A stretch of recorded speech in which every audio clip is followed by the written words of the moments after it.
Hello বন্ধুরা, মৌসুমিস ভ্লগে আপনাদের স্বাগত জানাই। গতকাল থেকে আমাদের সারা দিন রাত ধরে বৃষ্টি হচ্ছে, তাই একটু মন চাইলো যে একটু পকোড়া করে খাই। ঘরে আমার ছিল ধনিয়া পাতা, তাই একটু ধনিয়া পাতারই পকোড়া করে নিলাম।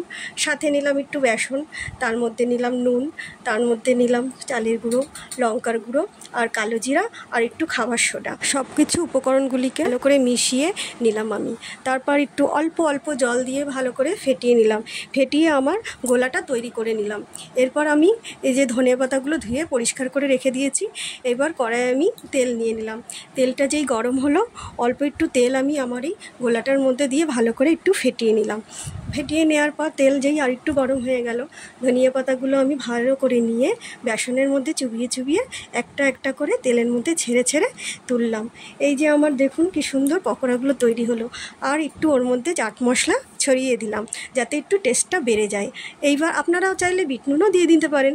আর একটু মন চাইলে একটু কফি করে খাই, তার জন্যে আমাদের 3 জন ফ্যামিলিতে আমরা 3 কাপ কফি করে নিলাম।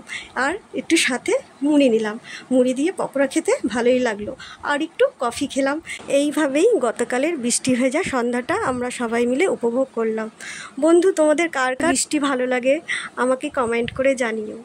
যদি আমার ভিডিওটা ভালো লাগে তাহলে লাইক, কমেন্ট, শেয়ার আর সাবস্ক্রাইব করে দিও।